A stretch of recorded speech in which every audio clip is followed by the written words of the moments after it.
guys, welcome back to Lockdown Therapy. It's been a wonderful time this month.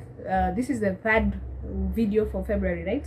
Yeah, third video for February, and we've posted consistently since January. We'll still keep encouraging and hyping ourselves because this is something we were working on, and I hope you're hyping and encouraging yourself over those goals that you've met already. And thank you for everyone who has been sending us encouragement texts. This week has been that week for us. You guys have sent so many texts to us, encouraging us to keep doing this, telling us how we impact your lives one way or another. That has been so good, honestly. It has kept us going, and if you're there and you have you've been impacted by us in a certain way, or you have any feedback of any sort, or you want to give suggestions or what topics you want us to discuss or what topics you'd like us to talk about, feel free to hit us up on our Instagram pages, and I think we should also share our email, right?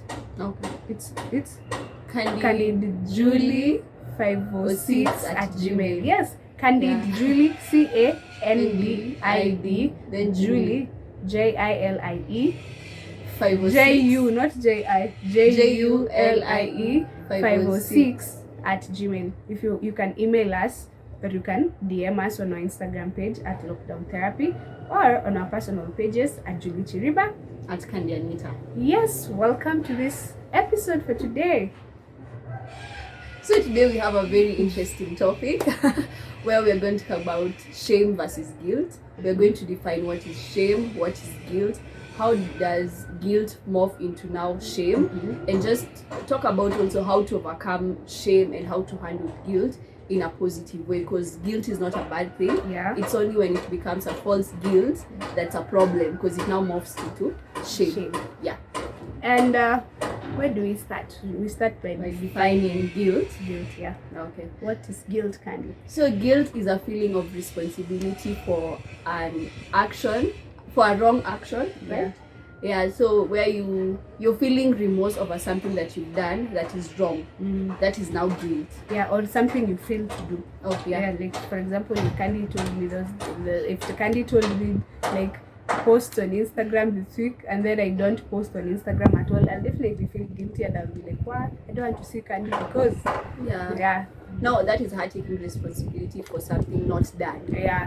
So guilt can be both ways. Should we define shame?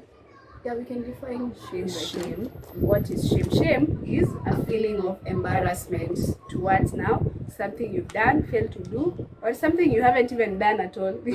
Because shame can be out of something that you feel like you did. I can be ashamed because Candy hasn't been approving me lately, or she hasn't been having time, like Candy and I avoid, so I'm feeling like I must have done something wrong, and that brings so much shame in my life. So shame can be because you mostly not dealt with the guilt, or I just have I'm more like you're carrying the guilt too much.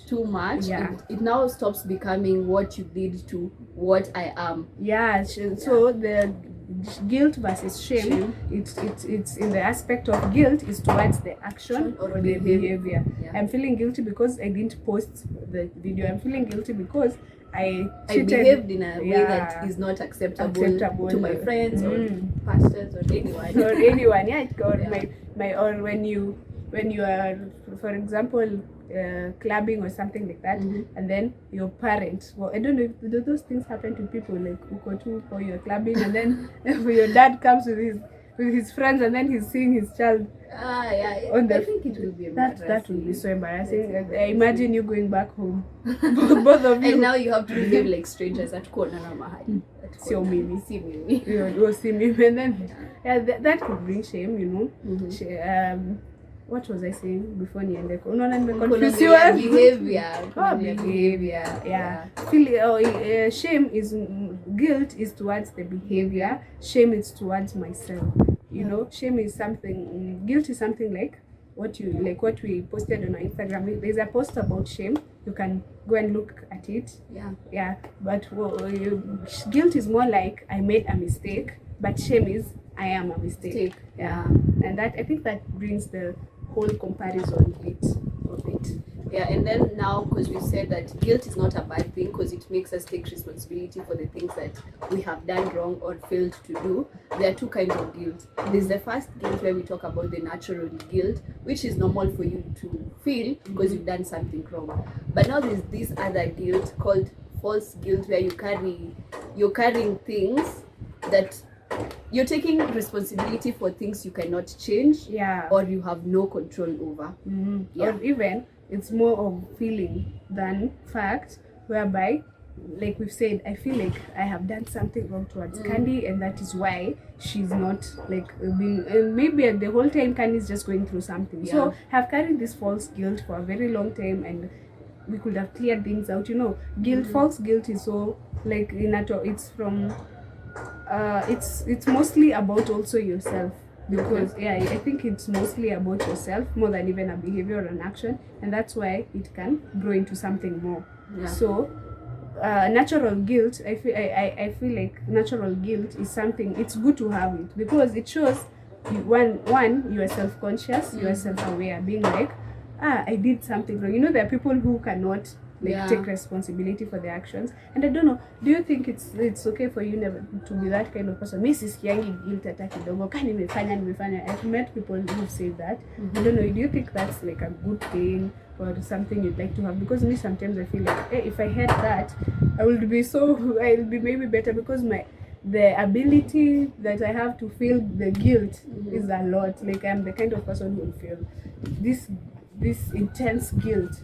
I just feel like it's not a good thing not for you to experience guilt at all, because you'll never feel the need to apologize to someone. You'll never feel the need to change a behavior or something that you've done. And the truth is, when you're avoiding to feel guilty over these things that you've done wrong, with time you look back and you're like, oh my God, what did I do? I've just lost a friend. I've just lost a loved one just because of this or that. Something that you could have changed by saying I'm sorry.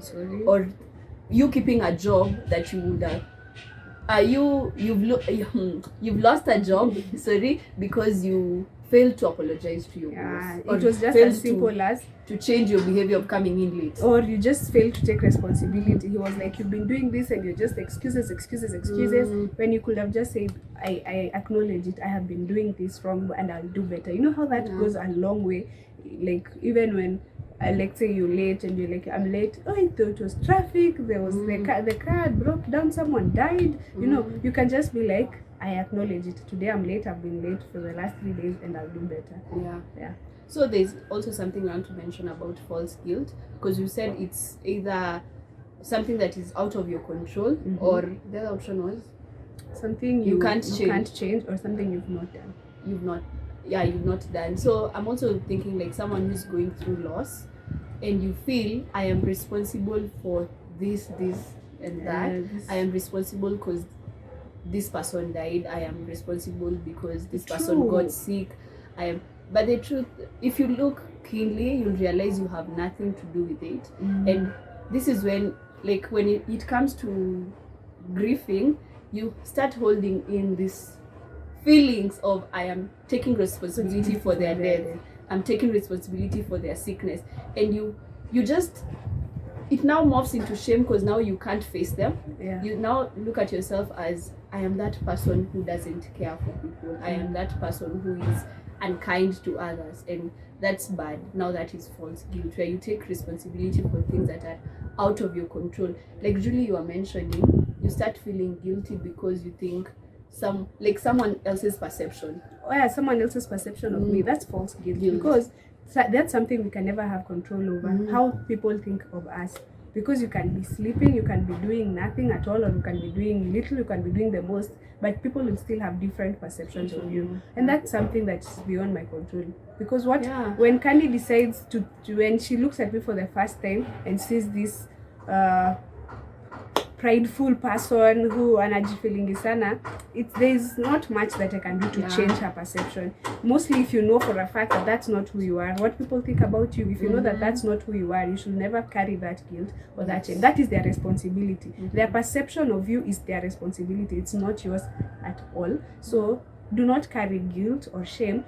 based on other people's perception of you, unless you know that it's true that I am the kind of person who will just be rude to everyone. So if people perceive me as rude and I'm rude, then that means that's natural or true guilt. It's false guilt if the perception that people have of you is completely false.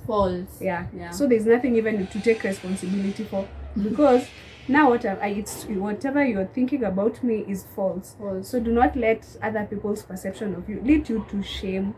Yeah, I think that's very important. And I was just thinking about what you said about grief and loss, and I've seen that in movies. I don't know if it's okay to like say that, but you know, sometimes we see things in movies, but it's what we are going through. Like when, I don't know if you watched this series uko Netflix ile iko na jina refu, the girl from the window of the door of the neighbor. I don't know the title, but you see when both of them are feeling, both of that girl from the window and her ex-husband, they are both feeling responsible for the loss of their child. The mother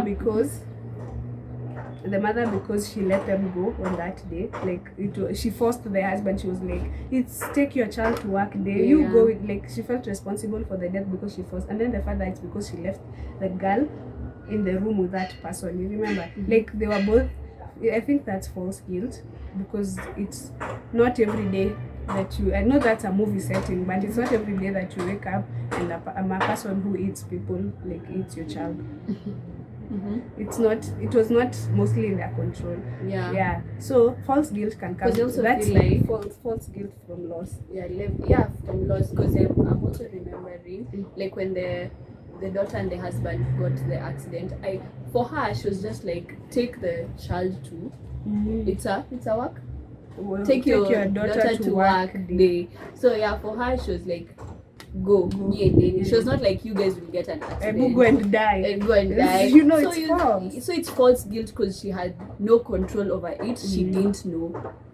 And there was also another different aspect of the series, of another series. Ilikuwa inaitwa 13 Strangers. I don't know if you've seen it. It's not on Netflix. So it's weird. It's a weird one, but it's really nice. Let me just mention, there's this TikTok video that was trending that you're playing with girls' feelings and they relax after watching documentaries of serial killers. Watching serial killers is what suits them. And I'm like, Julie, you're those ladies. You're those ladies. You know, we were talking with another workmate, like with my colleague, and we were like, we really like weird stuff, because there's this one particular day I spent a whole afternoon googling death penalties, those people that have died by the death penalty in the US over the last many years. I really did. I like looked at all of them, their cases, I analyzed it. I was like, what have I done this whole afternoon? And you were relaxed. It was so interesting. Even me, for me. Let me not encourage Julie, but also me, I go like, I need to go for the scariest of movie so that you can just, I don't know why I feel relaxed, but it's just relaxing watching those things. I don't know. But in that series, their son had committed suicide. And they both blamed themselves, the husband and the wife, and it caused a strain in their relationship. So the dad was blaming himself because on that particular day, when his alarm rang, he like slept a little bit later. And what he does immediately when he wakes up, he used to go to his son's room and be like, wake up, it's time to go to school. But on that particular day, he slept just a little bit longer, and during that time that he slept, the son is committed suicide. So if he had woken up, like that's the guilt he held on. I'm the reason why he died. You know, he not even thinking about the fact that maybe he was struggling. He had reached the end when he decided, you know. And then the mom was like, the belt he hung himself with, I bought the belt for him like as a gift. So she's feeling like, why, like my gift, you know, false guilt. I know it's movies, but if like someone died and maybe you could have been there for them, but you were not able to, because that's mostly what brings the guilt. It's not your fault. Like just release yourself from that and just know it's not your fault. But I'm glad we are giving these examples, because now I feel like they will relate when you talk about false guilt, because it's not true, it's out of your control, but you're still carrying the responsibility of that happened because of me. Yes, and that brings also the other aspect that I was talking about, feeling like you need to hold on to the guilt and shame. I don't know why, but like, because I think for me personally, I felt like because I've done something wrong and I'm going to God to ask for forgiveness, I do not want you to forgive me immediately. I want you to punish me for a while. Okay. So I'll be holding on. I feeling like you are holding on to the guilt because that's enough. That's even not enough. That's like punishment for the fact that you are not there for that person. So how do I suffer? This person is already dead. I can't change that. So for me to suffer, I need to hold on to all this guilt, all this shame, which is false. So I think that that's an aspect, like feeling like the need to suffer for something you have not done. That's false guilt. Like that's for me a reason why I hold on to the guilt and the shame way longer than I need to, even if it's appropriate. It's because I feel like I need to suffer a little for my actions, you know. Yeah, I think also for me, I'll just give an example of what I was telling you, how my guilt should be approved by someone else. Like, I feel like if Julie was to tell me, I feel like, Julie, you're the one to justify if I felt guilty enough. Oh yeah. So when I do something, let me use a parent, maybe you've lost some money, or maybe uli lala sell. I'm just giving an example of other people. Just remember the story of school. That work, it was so funny, but it's fine. It was about sell. Yeah, so there's that aspect where you did something wrong, maybe ukalala sell.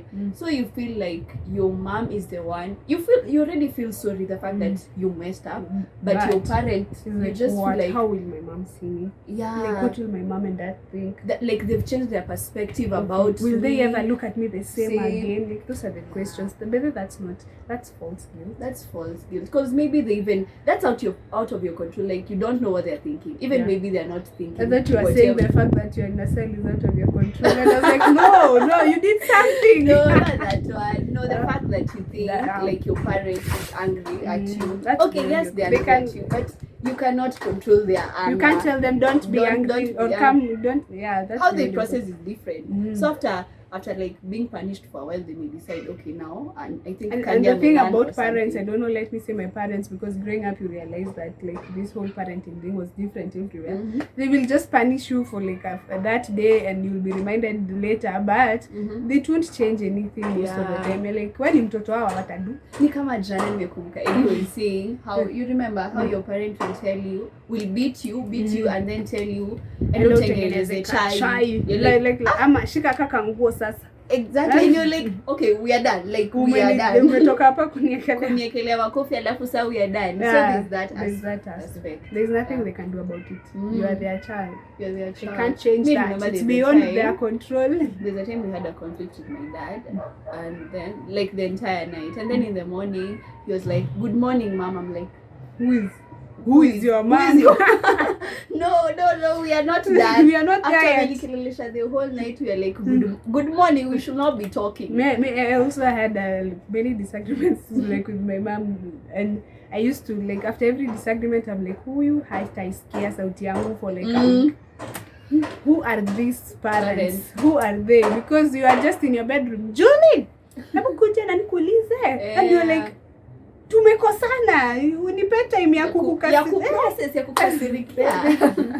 Yeah, so there's that aspect of false guilt because of how will these people look at me. Yeah, now we can talk about how now false guilt morphs into because shame. I was completely lost. I wanted to ask you to look what people. So we're like, let's talk about how now this false guilt morphs into shame. Shame is a feeling of embarrassment, and we've said that shame focuses on self and not like guilt that focuses on the action. So if I did a mistake, if you're going through guilt, you'll say, I did a mistake. But if it's shame, it changes from I did a mistake to I am a mistake. Like I'm so messed up. It's not like I'm messed up. I messed up. It's I'm messed up. Yeah, you see, like the definition changes. It's not the fact that I did something wrong. No, I'm the wrong thing. I'm the problem. You know, and shame. Guilt can, at least shame, with guilt there's true guilt and false guilt. In shame there's not true shame and false shame. Yeah, shame is just shame and it's false, and we shouldn't like let ourselves sink into that, like move from guilt and then now to shame, because like how does it now move from guilt to shame? How we define, right? When it stops being I made a mistake too, I'm the mistake. So like how do you know? How do you know? that I'm in that point where I have come from feeling guilty to being ashamed, because even shame is not mostly a feeling. It can become, you can take it and it starts becoming who you are.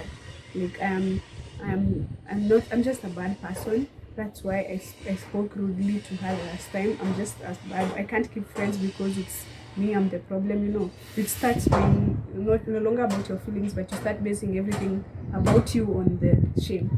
Okay, let me just give one point. It would be you're now, because you're embarrassed, you avoid people. You don't want to face people anymore. If you're this confident person, become opposite confidently. You become this shy person. You just shy. No, not shy. I think shy. We can be shy, but it doesn't mean we're not confident. Okay. I think it's not shyness. What do you call it?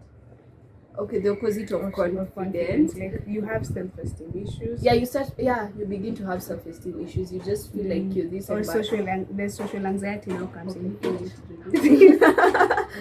I was just adding to that. Answer? No, I'm feeling like, but there it could be social anxiety. This the time you posted the difference between a shy person and a person who's socially anxious. It's not like shyness. It's mostly about your personality, but social anxiety is not normal. That's a disorder.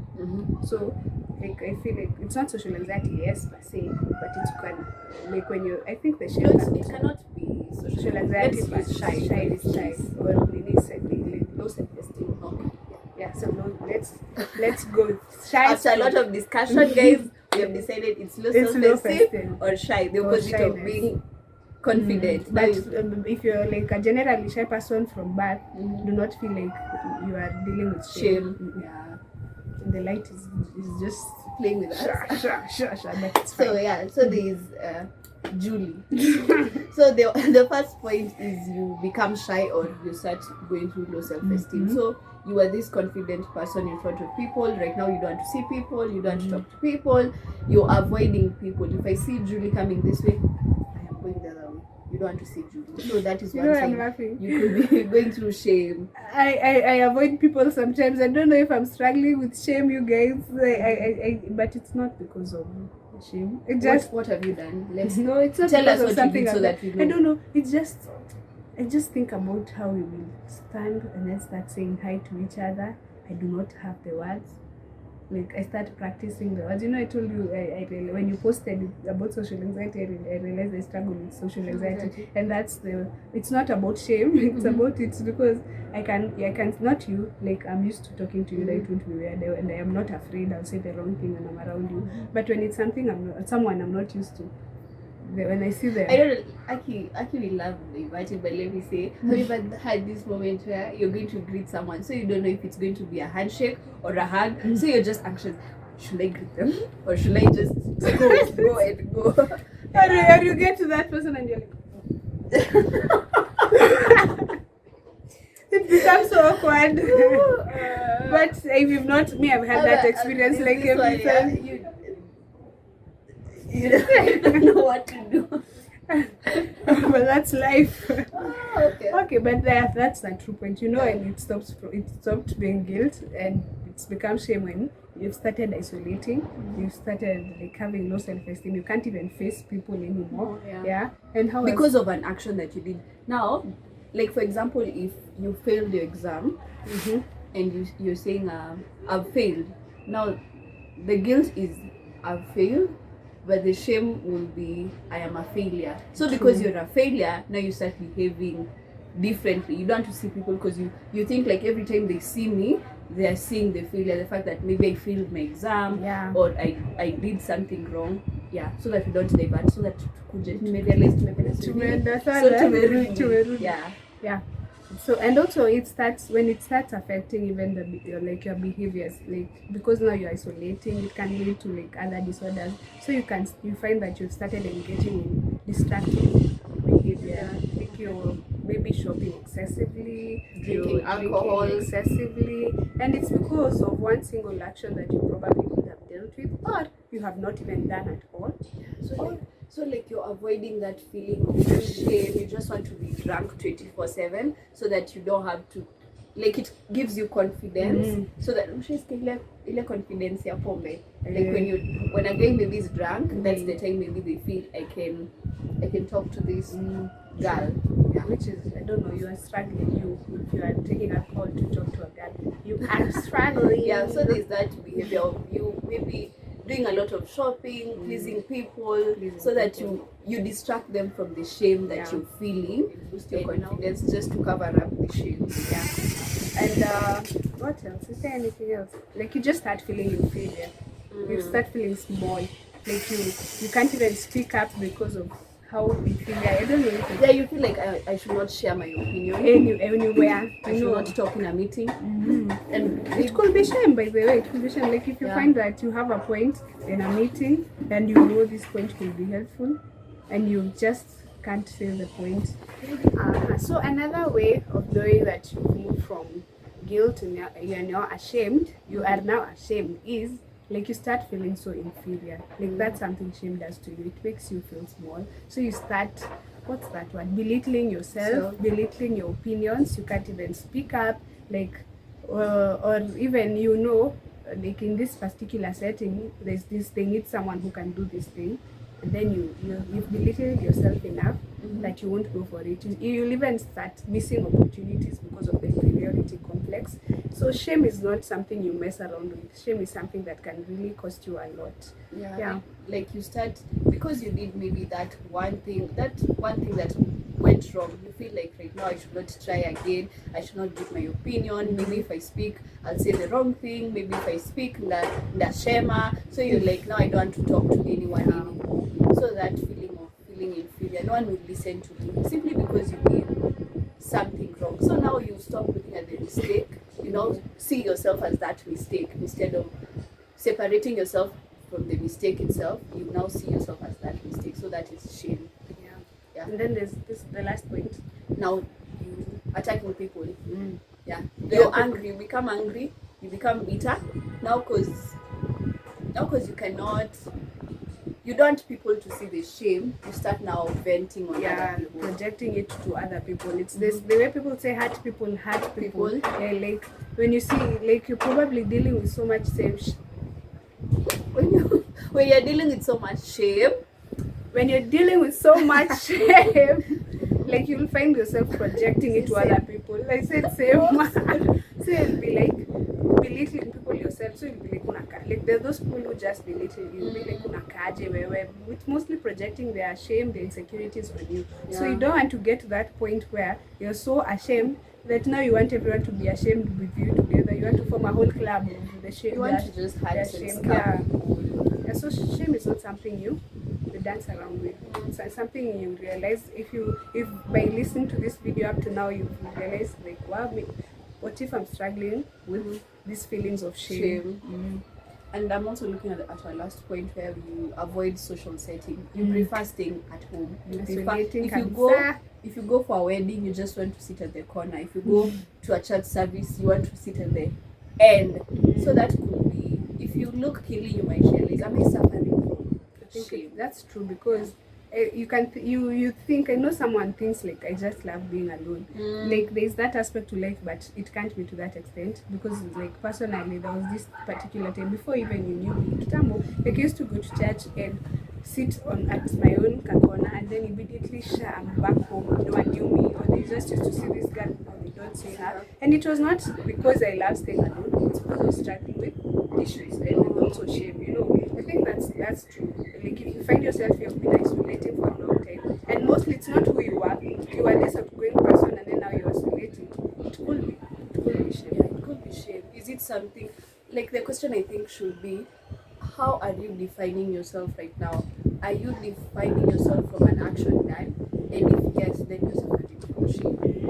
Yeah, if there's something that happened in your life and you feel this thing scarred me and it changed your definition of yourself, could be you're going through shame, and we'll encourage you to talk about it or confront the issue and ask yourself, is this true? Is this me? Yeah, is this me, or is this guilt even appropriate? Or did I really do this? Sometimes I feel like we feel guilty without, I think now I'm going to the other points. Yeah. How to handle shame and guilt. Yeah, let's just Let's talk about it in the next video, which is how to now deal with the shame and the guilt. Yeah. And I hope you've learned a lot, you guys. Candice, bye. Sorry, guys. So it's all right. But now let's say bye. Bye. See you next week.